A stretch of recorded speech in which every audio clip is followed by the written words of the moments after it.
Hello my dear students, कैसे हो आप सब। In this session will be taking up some questions of data interpretation from previous years of that examination.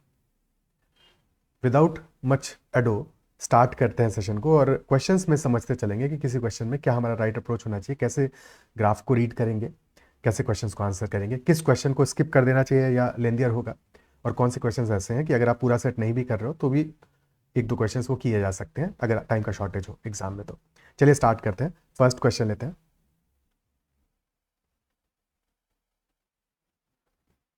So this is first set is on sales and cost of XYZ company. So sales is given with some थोड़ा light black में है, grey में है, ठीक है। So this is the sales values, these are the sales values, and cost of goods sold that is beneath it. This is the cost value. Okay, for total 10 years. So first question is, in which month did the company earn maximum profits? For every question, you have to take a pause the video, and then first answer yourself and then only see the solution. So profit हमारा क्या होगा? Profit will be equal to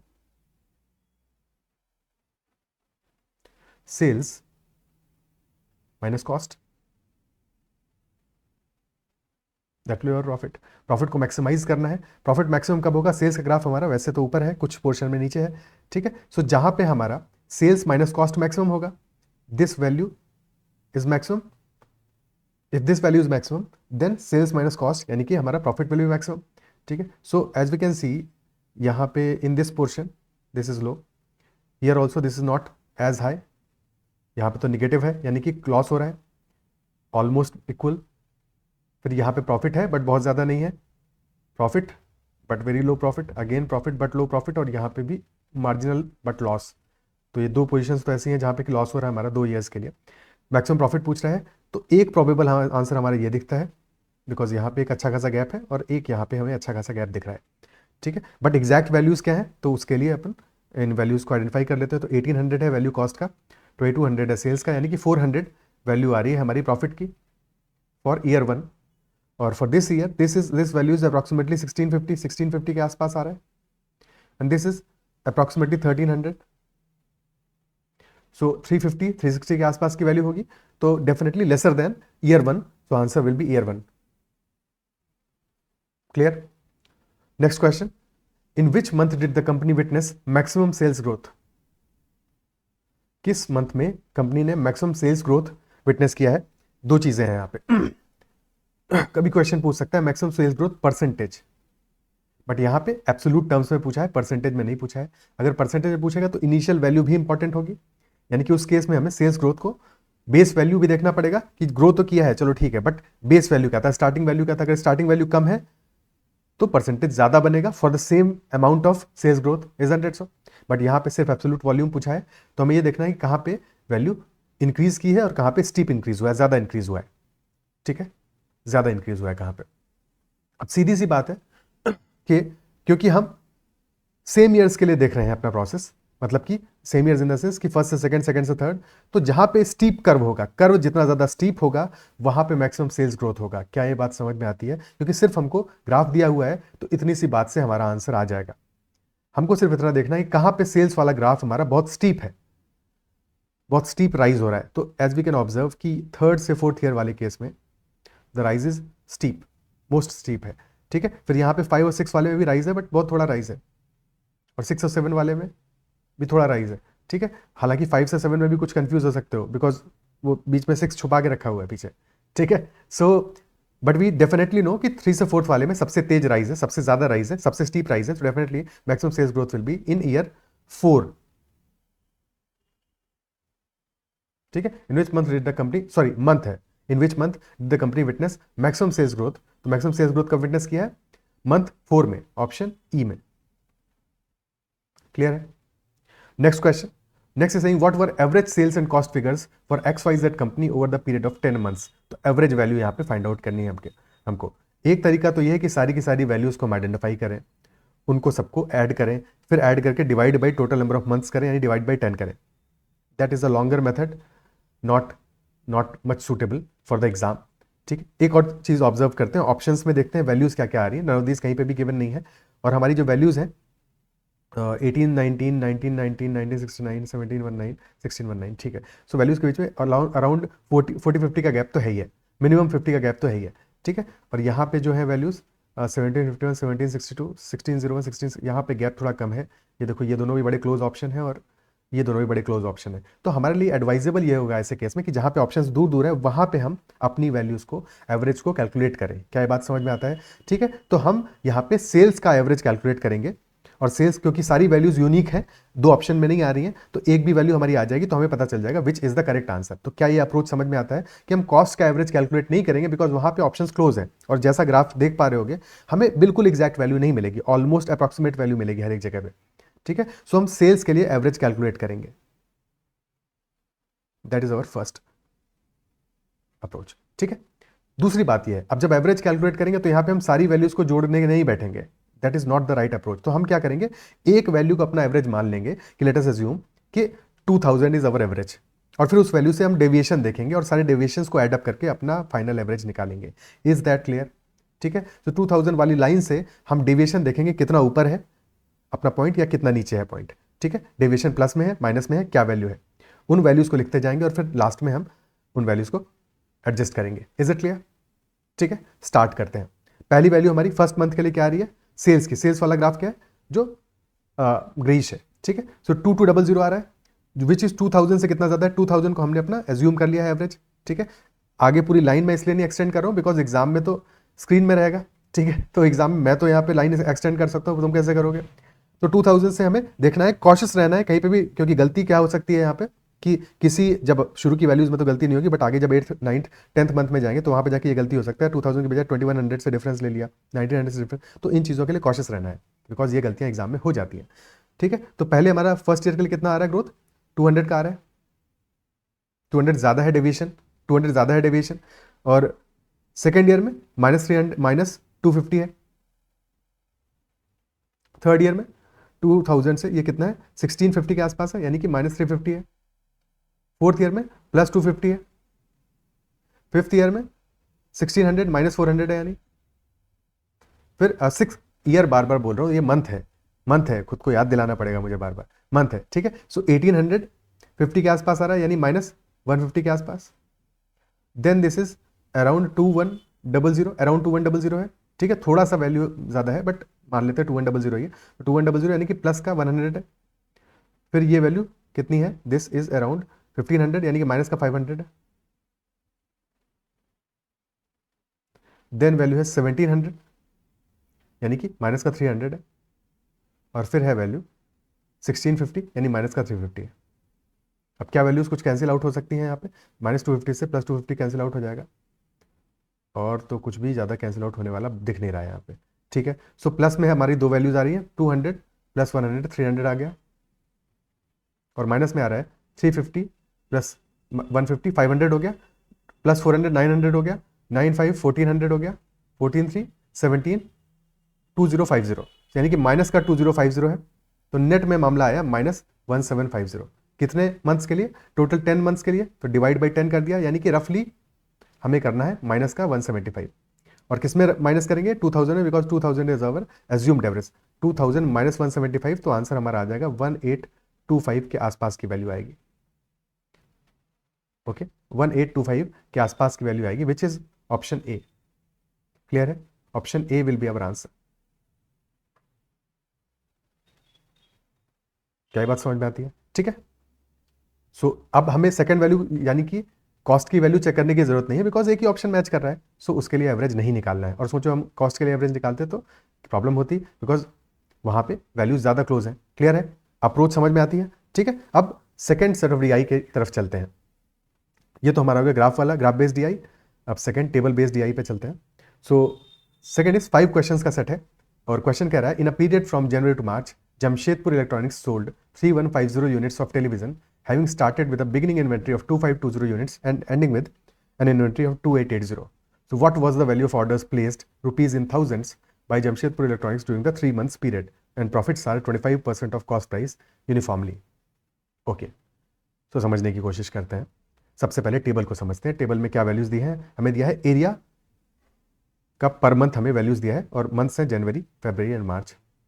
सबसे पहला area कौन सा है, sales इन बिस्तुपुर, और बिस्तुपुर में टेलीविजन का सेल्स दिया है, आईपॉड का सेल्स दिया, और ये सारी की सारी हमारी सेल्स रिवेन्यू की वैल्यूज हैं।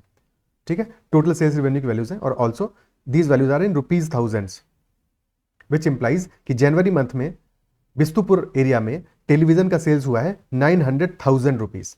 ओके, सो ये 900 वैल्यू गिवन है, 900। फिर फरवरी में हुआ है 1050, मार्च में हुआ है 1200 एंड सो ऑन।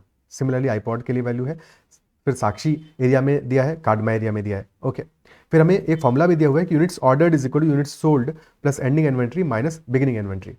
ठीक है, तो ये बिल्कुल लॉजिकल सेंस भी बनाता है कि जब भी हम कभी ये चेक करें कितना यूनिट्स ऑर्डर हुआ है, तो एक तो ऑलरेडी इन्वेंट्री में कुछ सामान पड़ा होगा। ठीक है, एग्जाम्पल के तौर पर समझ लें, लेट अस से कि टेलीविजन की ही बात करें तो ऑलरेडी इन्वेंट्री में लेट अस से 500 आइटम्स पड़े हुए थे। ठीक है, दिसंबर के एंड में, तो ऑलरेडी इनके पास इतने टेलीविजन के आइटम्स थे। ठीक है, जमशेदपुर इलेक्ट्रॉनिक्स के पास में ऑलरेडी इन्वेंट्री में पड़े हुए थे। अब हुआ क्या, जनवरी के स्टार्ट में इन्होंने कुछ आइटम्स ऑर्डर किए होंगे, ठीक है, और कुछ सेल हो जाएंगे, तो ऑर्डर में से सेल वाले तो सब्ट्रैक्ट हो जाएंगे, यानी वो तो निकल गए। ठीक है, फिर लास्ट में एक जनवरी के एंड में इन्वेंट्री बचेगा। लेट अस अज्यूम कि जनवरी के एंड में 600 का इन्वेंट्री बचा, 600 का इन्वेंट्री बचा। ठीक है, इसका इंप्लीकेशन क्या हुआ, इसका मतलब क्या हुआ, 500 से 100 ज्यादा है, 100 ज्यादा है। ये 100 ज्यादा कहां से हुआ, एक्स्ट्रा कहां से हुआ, this 100 extra is because whatever they ordered out of that 100 are still remaining. बाकी तो सेल हो गए, 100 are still remaining. So that is why the formula is units ordered is equal to units sold plus ending inventory, जो कि इस case में है 600 minus beginning inventory which is 500, तो units sold plus 100, that will be our units ordered in this case. Clear है? Okay, सो अब question पे चलते हैं। क्वेश्चन हमारा एग्जैक्टली क्या पूछ रहा है। सो क्वेश्चन इज आस्किंग कि what was the value of orders placed bye Jamshedpur electronics during the 3 months period. तो वैल्यू ऑफ ऑर्डर्स प्लेस्ड क्या होगा, वैल्यू ऑफ ऑर्डर्स सोल्ड नहीं है, वैल्यू ऑफ ऑर्डर्स प्लेस्ड पूछ रहा है। क्लियर है? और साथ में ये भी मेंशन है कि profits are 25% of cost price, because जब हम सेल्स की बात करें तो वहां पे तो सेलिंग प्राइस से हमें लेना देना है, बट जब हम ऑर्डर्स प्लेस्ड की बात करेंगे तो वहां पे कॉस्ट प्राइस, क्योंकि कंपनी जितने में परचेज करेगी वो तो उसके लिए कॉस्ट है। ठीक है, तो यानी कि हमें यहां पे पहले तो कॉस्ट प्राइस निकालना पड़ेगा, टेलीविजन का भी और आईपॉड का भी, उसके बाद में ही तो हम कॉस्ट प्राइस निकालने का इन द सेंस कि टोटल कॉस्ट निकालना पड़ेगा, ऐसा इंडिविजुअल कॉस्ट नहीं निकालना है। ठीक है, तो सारी वैल्यूज को हम कैलकुलेट करते हैं। सबसे पहले टेलीविजन की वैल्यूज को ऐड करते हैं। ये 3 months के लिए कितना वैल्यू आ रहा है, क्योंकि टेलीविजन और आईपॉड दोनों के लिए ही पूछा गया है हमसे value of order placed. Television के लिए वैल्यू क्या आ रहा है, देखो इन वैल्यूज को एक बार ऑब्जर्व करो। पहला वैल्यू है 900, फिर है 1050, फिर है 1200। तो ये वैल्यूज हमारी अरिथमेटिक प्रोग्रेशन में है, एपी में है, और अगर अरिथमेटिक प्रोग्रेशन में वैल्यूज हो तो जो एवरेज होगा उसी से मल्टीप्लाई करते हैं सारी वैल्यूज को, और क्योंकि 3 वैल्यूज लगातार हैं तो एवरेज हमारा मिडिल वैल्यू होगी, यानी कि सम कितना आ जाएगा 1050 इंटू 3, यानी कि 3050, 3150 सॉरी। आईपॉड्स के लिए बात करें, दिस इज 15750, 16800, 17850, यानी यहाँ पे भी तो वैल्यूज एपी में ही आ रही है क्या, हाँ यहाँ भी अरिथमेटिक प्रोग्रेशन ही है, 15 16 17 750 800 850, yes that is also AP. तो हमारा टोटल सम क्या आ जाएगा 16,800 इंटू 3, यानी कि 48,000 प्लस 2,400, यानी 50,400 वैल्यू आ जाएगा। फिर टेलीविजन के लिए यहाँ पे 1800 2100 2400, अगेन अरिथमेटिक प्रोग्रेशन 6300। आईपॉड्स के लिए, ठीक है, आईपॉड्स पे भी वही सेम कहानी चल रही है क्या, सेम स्टोरी है। ठीक है, यहाँ पे 550 630, हाँ बिल्कुल, तो ये आ जाएगा 30,240। फॉर कादमा टेलीविजन अगेन सेम स्टोरी, तो टोटल आ जाएगा 21,000, यानी 22,000 बीच की वैल्यू मल्टीप्लाइड बाई 3। और यहाँ भी स्टोरी एब्सोल्युटली सेम है, 420 ही बार बार ऐड हो रहा है, तो 6720 मल्टीप्लाइड बाई 3 होगा। ठीक है, मल्टीप्लाइड बाई 3 होगा, तो क्या आंसर आ जाएगा अपना, 6,000 से आ गया 18,000, फिर 2160, तो 18 प्लस 2 20,160। ठीक है, अब हमें क्या करना है, हमको निकालना है वैल्यू ऑफ ऑर्डर्स प्लेस्ड। तो ये सारा का सारा वैल्यूज हमने निकाल लिया। ये हमारा टोटल कितना आएगा, टीवी के लिए क्या टोटल आ रहा है, टीवी के लिए टोटल वैल्यू आ रहा है हमारा 3150 प्लस 6300 प्लस 22,050, यानी कि 22,050 प्लस 6,300,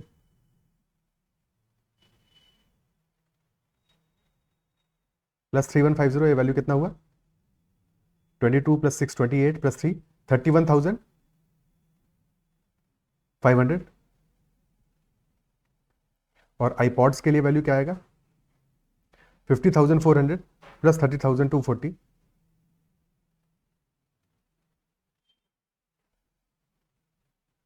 प्लस 20,160 30 30 20 50 50 50 यानी कि 1 लाख तो हो गया। अब बाकी बचा 400 plus 240 plus 160 240 plus 160 400 400 plus 400 is 800 यानी कि 1,08,000 ये हमारी वैल्यू आ रही है आईपॉड्स का सेल्स का। यहां तक बात क्लियर होती है, ठीक है। इसके बाद में अब हमें क्या करना है, हमें दिया है टेलीविजन के लिए कि इन्वेंट्री बिगिनिंग इन्वेंट्री है हमारा 2520 और एंडिंग इन्वेंट्री है 2880, ठीक है। एक सेकंड, ये टीवी के लिए ही वैल्यू पूछ रहा है हमसे, आईपॉड्स के लिए नहीं पूछ रहा है, बिकॉज सारा इंफॉर्मेशन सिर्फ टीवी के लिए दिया है, आईपॉड के लिए कहीं पे भी नहीं दिया हुआ है। ओके, ठीक है, तो टीवी के लिए वैल्यू निकालना है, हम टीवी के लिए आंसर करेंगे। आईपॉड के लिए नहीं मेंशन है क्योंकि लास्ट लाइन में कहीं पे भी टीवी नहीं मेंशन था, बट स्टार्ट में सारी इन्फॉर्मेशन टीवी के लिए ही दिया हुआ है। ओके, सो हमारा टोटल 31,500 का सेल्स हुआ है इन ₹1000, ठीक है। और साथ में हमें क्या दिया है, टोटल वैल्यू अमाउंट ऑर्डर्ड कितना होगा, यूनिट्स ऑर्डर्ड यानी UO will be equal to units sold which is 3150 plus ending inventory which is equal to 2880 minus beginning inventory which is 2520, यानी कि नेट में कितना आया, नेट में this value 360 isn't it so, ठीक है। सो कितना हो गया 3150 प्लस 360 यानी कि 3510, ये टोटल हमारे यूनिट्स ऑर्डर्ड है।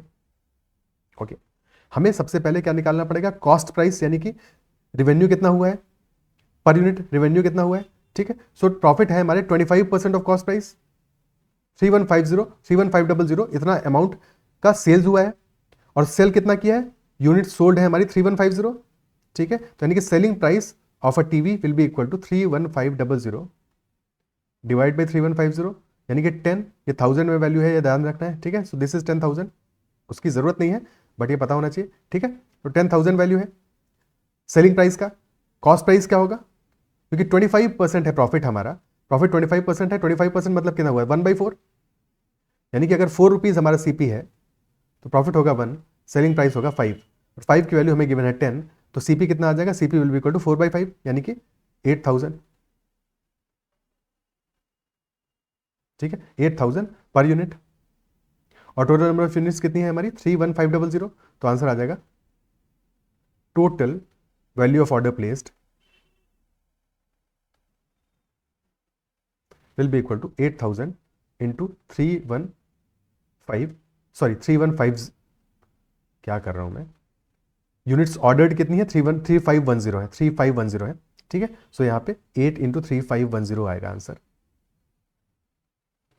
Answer will be 8 into 3510, so answer आ जाएगा 28080 ऑप्शन ई। क्या क्लियर है ये बात, ठीक है। ओके, और थोड़ा सा वैल्यूज हॉच पॉच थी, मतलब कि चीज़ों को समझने में और बातें को समझने में, क्योंकि वैल्यूज देखो 3150 हमारा यूनिट सोल्ड आ रहा है, यूनिट्स ऑर्डर 3510 आ रहा है, तो काइंड ऑफ थोड़ा हॉच पॉच था, बट आई गेस क्लियर हो गया होगा, ठीक है। ओके, दिस शोज की कॉम्प्लेक्सिटी था वैल्यूज में। हालांकि कैलकुलेशन जो एडिशन था वो हमने सीखा कि उसको आसान करना है, बिकॉज अरिथमेटिक प्रोग्रेशन में दिया था, इसलिए सम करना वहां पे इजी हो गया, और सारी वैल्यूज एपी में थी, इजंट इट सो, ठीक है। अगले क्वेश्चन पे चलते हैं। Next question is saying, what was the total value of surcharge paid at the rate of 14% of sales value by Jamshedpur Electronics over the period of 3 months? ठीक है, पहले एक चीज बताओ, बिकॉज ऑप्शंस हम देख रहे हैं, तो ऑप्शंस में एक ऑप्शन है हमारा कैन नॉट बी डिटरमाइंड।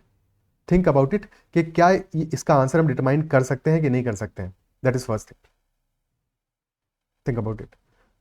हमें क्या चाहिए, total value of surcharge paid, और टोटल वैल्यू सरचार्ज पेड होगा क्या, at the rate of 14% of sales value. सारी सेल्स की फिगर हमको गिवन है, all the sales figure are given, isn't it so. और अगर सारी सेल्स की फिगर हमको गिवन है तो बस हमको क्या करना है, टोटल सेल्स जितना भी हुआ है, टोटल सेल्स जितना भी हुआ है उसमें 14% उसका कैलकुलेट कर लेना है, isn't it so. So definitely can not determine तो अपना आंसर नहीं होगा, ऑप्शन ई तो आंसर नहीं होगा, इज इट क्लियर, ठीक है। ऑप्शन ई तो आंसर नहीं होगा, ई नहीं होगा तो एबीसीडी में से ही कोई एक होगा। ओके, ठीक है। अब इस क्वेश्चन में हमें कितना टाइम देना चाहिए था? देखो, एक छोटी सी चीज और है, ऑप्शंस हमें गिवन है और हमें 14% ऑफ द सेल्स वैल्यू निकालना है। और 14 हमारा क्या होता है?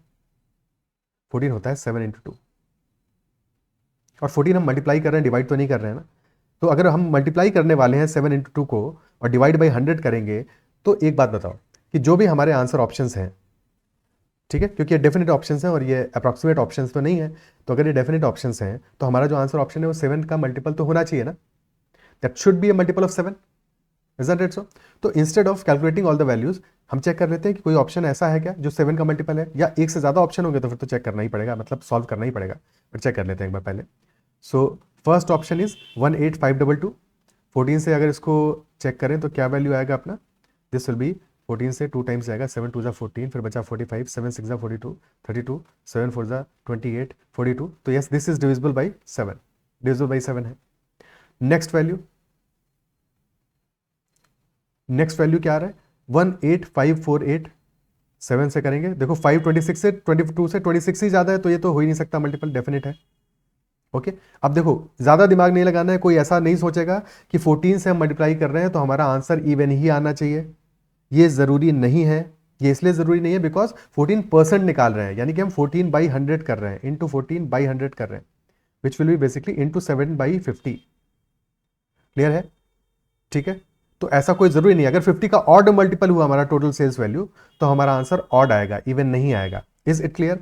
तो सी और डी को सीधे सीधे हटा देने वाले जो महानुभाव होंगे, ठीक है, तो ये चीजें ध्यान रखना है कि हमने 7 को इसलिए लिया because 7 is the prime number, ठीक है, बट ऑड या इवन वाला चीज कंक्लूड नहीं कर सकते यहां से, वो डिपेंड करेगा टोटल सेल्स वैल्यू हमारा कितना आने वाला है उस पर।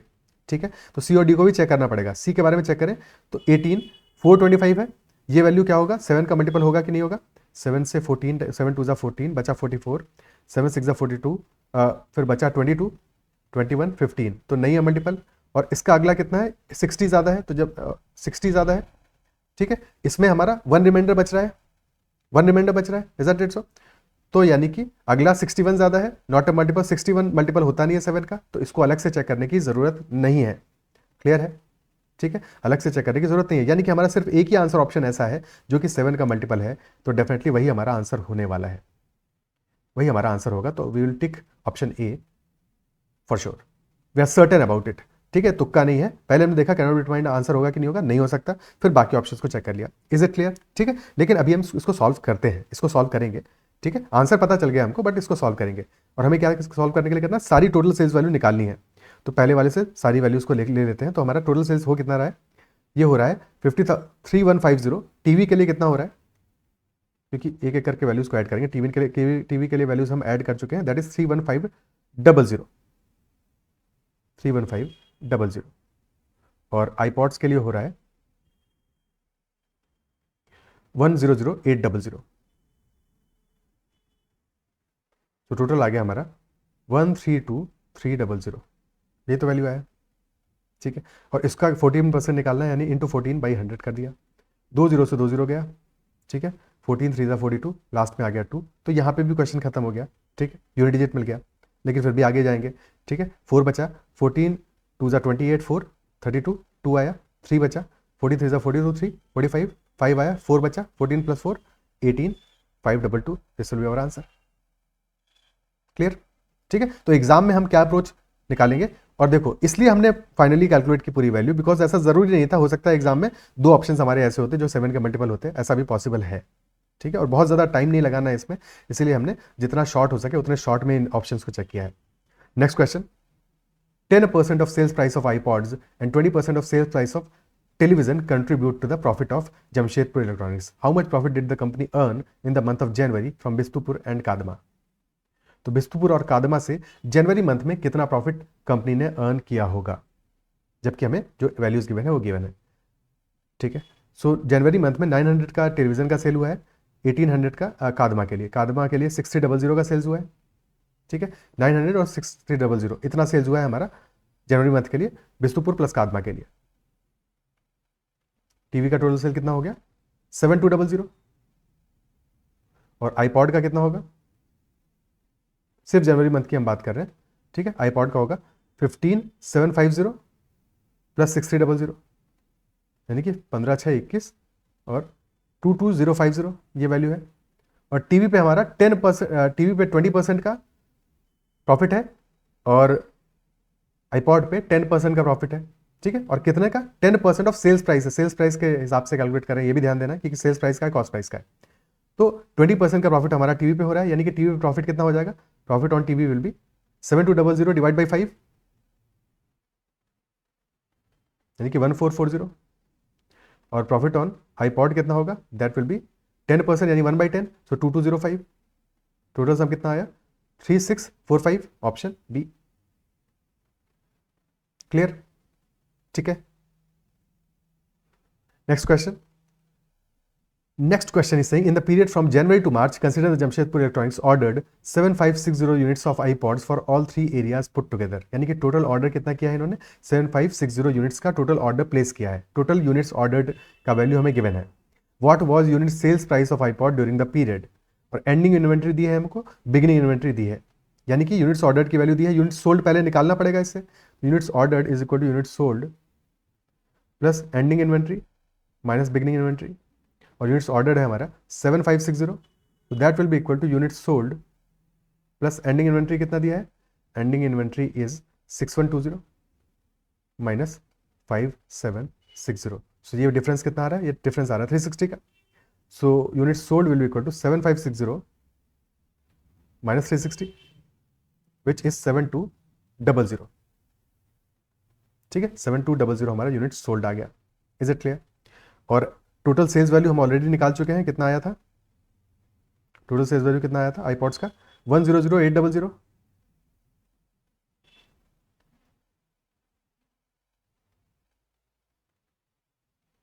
100800, तो कितना आएगा? Unit sales price, unit sales price कितना आएगा? That will be total sales divided by units sold. So 100800 divided by 7200, 20 से 20 गए, 1008/72।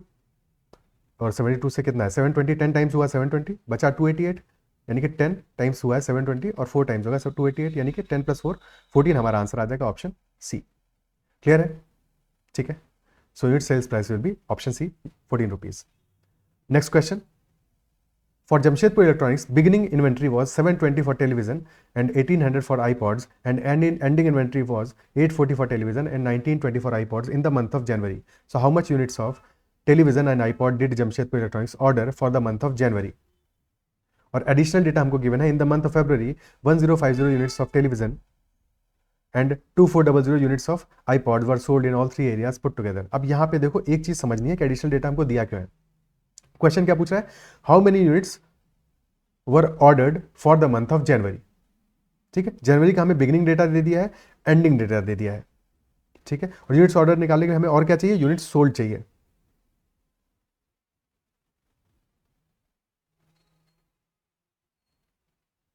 है कि नहीं? यूनिट्स सोल्ड भी तो चाहिए हमको कि कितना यूनिट सोल्ड हुआ है।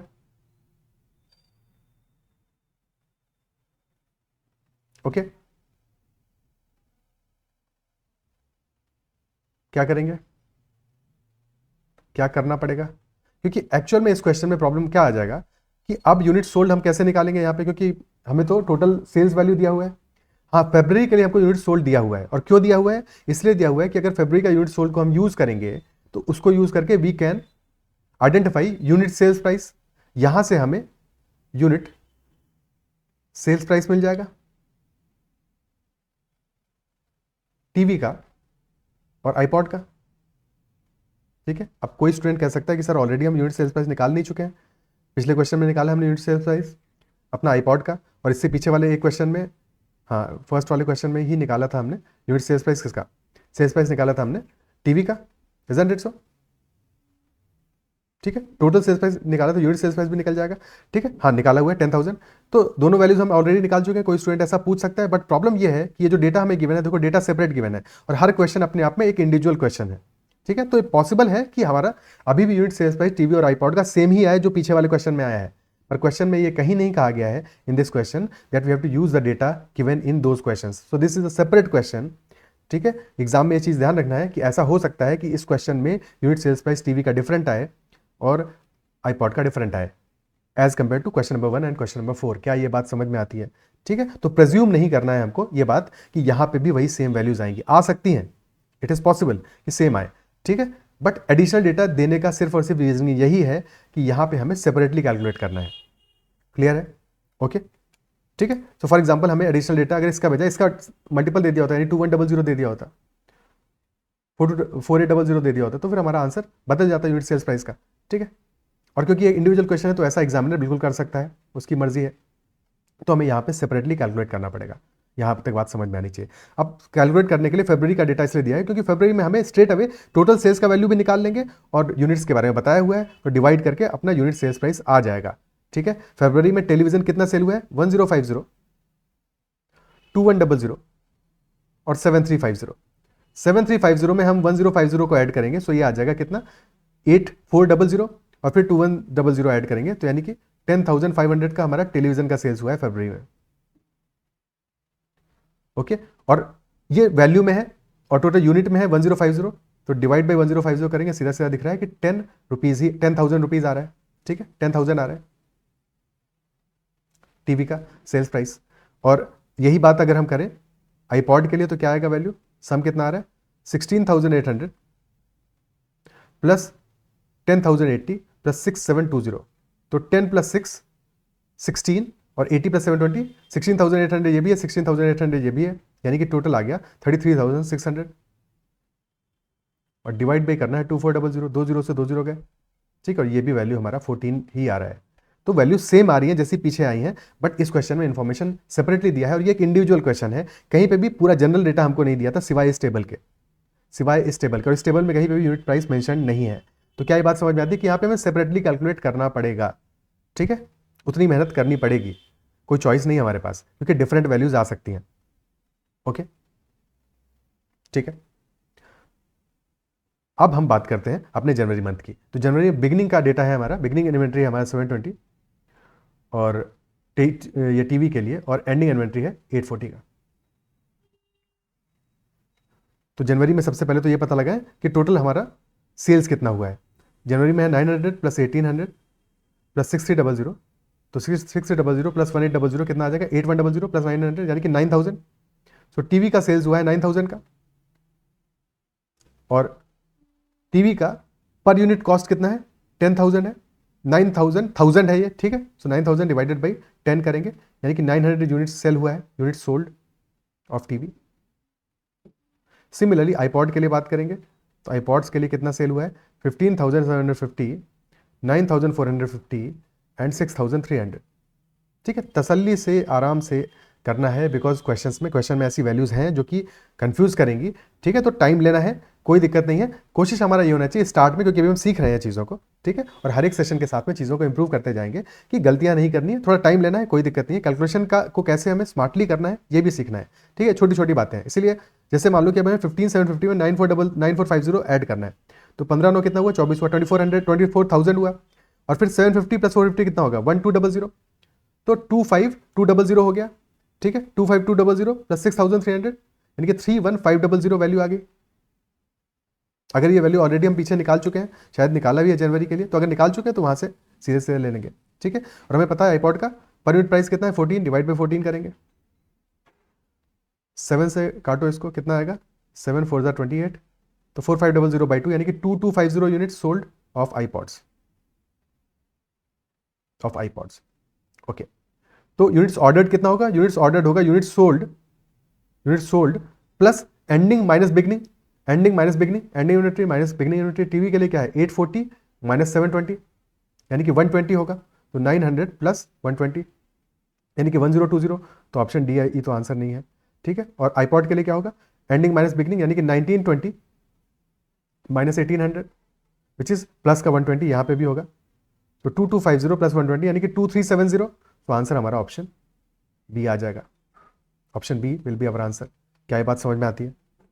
ठीक है, तो थोड़ा सा कैलकुलेटिव था ये क्वेश्चन, बट आई बिलीव कि इस क्वेश्चन में कुछ नई चीज़ें आपको सीखने को मिली होंगी कि कैसे हमें डेटा का पैटर्न आइडेंटिफाई करना है, कहाँ पे कभी अगर एपी गिवन है तो हमारे लिए कैलकुलेशन हमें सम कैसे करना है, एडिशन कैसे करना है, कैसे कहाँ पे किन चीज़ों को कैलकुलेट करना है, किन चीज़ों के लिए कॉशियस रहना है, और क्या चीज़ें ध्यान देनी है हमेशा डेटा में। जैसे एक छोटी सी चीज़ जो लास्ट में बताई, लास्ट के क्वेश्चन में, कि कभी भी हमने ऑलरेडी यूनिट सेल्स प्राइस निकाला हुआ है पीछे के क्वेश्चंस में, बट क्योंकि हर एक क्वेश्चन इंडिपेंडेंट है, ठीक है, और हमें यूनिट सेल्स प्राइस की वैल्यू कंबाइंड डेटा यानी कि टेबल में कहीं पे भी मेंशन नहीं है, टेबल से हम नहीं निकाल सकते बिना अपने सेपरेट क्वेश्चंस के, तो हमें एज्यूम नहीं करना है, ठीक है। सेम आया वो ठीक बात है, बट एज्यूम नहीं करना है, ठीक है। हाँ, एग्जाम में टाइम कम बचा है और आप ये रिस्क लेना चाहते हो तो ले सकते हो कभी, ठीक है, मैं मना नहीं करूंगा, but that is a chance, that is a gamble, ठीक है, जो फेवर में भी जा सकता है और नुकसान भी कर सकता है।